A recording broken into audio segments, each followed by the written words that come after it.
안녕하세요.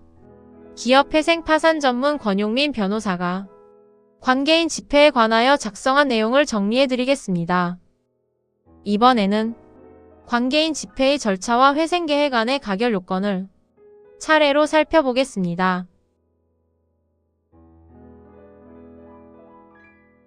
회생계획안이 제출되면 법원은 먼저 심리를 위한 관계인 집회를 소집합니다.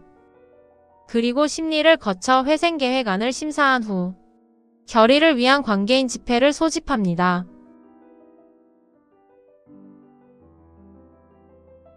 실무상 법원은 보통 회생계획안 제출일부터 약 1개월 뒤에 관계인 집회기일을 정합니다. 다만 실무상으로는 절차를 신속하게 진행하기 위해 특별조사기일, 심리집회, 결의집회를 같은 날 열고 순차로 진행하는 경우가 많습니다.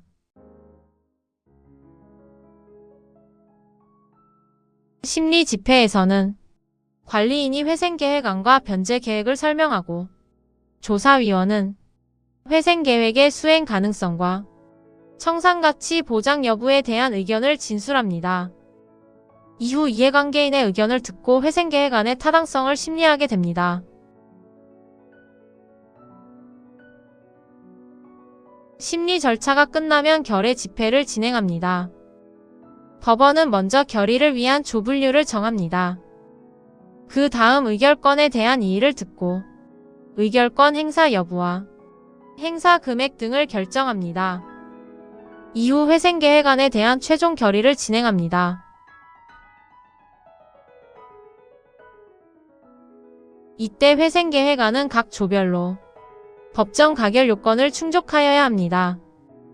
회생채권자조는 의결권 총액의 3분의 2 이상 동의가 필요합니다. 회생담보권자조는 4분의 3 이상 동의가 필요합니다. 그리고 주주지분권자조는 의결권 총수의 2분의 1 이상 동의가 필요합니다. 회생채권자조의 가결 요건은 원칙적으로 전체 의결권 총액의 3분의 2 이상 동의입니다. 여기서 전체 의결권에는 집회에 출석하지 않은 회생채권자의 의결권도 포함됩니다. 다만 회생신청 당시 회생채권과 회생담보권의 총액이 50억 원 이하인 간이회생 절차에서는 의결권 총액의 2분의 1과 의결권자 과반수의 동의로도 가결이 가능합니다. 회생담보권 자조의 가결 요건은 회생계획안의 유형에 따라 달라집니다. 일반적인 회생계획안의 경우에는 회생담보권자 의결권 총액의 4분의 3 이상 동의가 필요합니다. 반면 청산형 회생계획안의 경우에는 회생담보권자 의결권 총액이 5분의 4 이상 동의가 필요합니다. 즉 청산형 계획안은 더 엄격한 요건이 적용됩니다. 주주지분권자조는 실제로 집회에 참석하여 의결권을 행사한 자를 기준으로 의결권 총수의 2분의 1 이상 동의가 필요합니다. 다만 회생 절차 개시 당시에 부채 총액이 자산 총액을 초과하는 경우에는 주주지분권자는 의결권이 없습니다.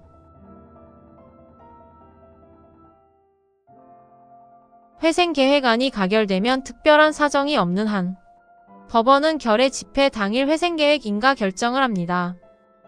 반대로 회생계획안이 부결되면 법원은 폐지 여부나 강제인가 여부를 검토하게 됩니다. 이때 실무상으로는 관리인의 요청에 따라 속행기일 지정을 위한 추가 결의 절차가 진행되기도 합니다.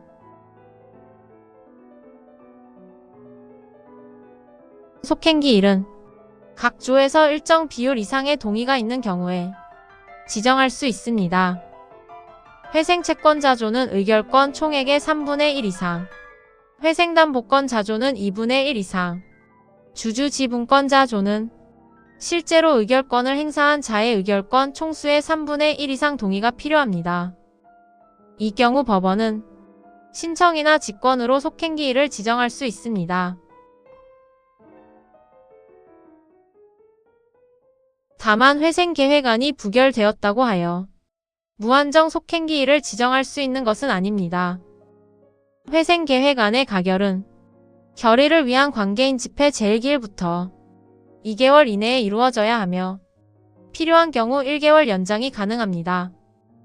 또 원칙적으로 회생 절차 개시일부터 1년 이내에 회생계획안 가결을 마쳐야 합니다. 다만 불가피한 경우에만 6개월 범위에서 연장할 수 있습니다.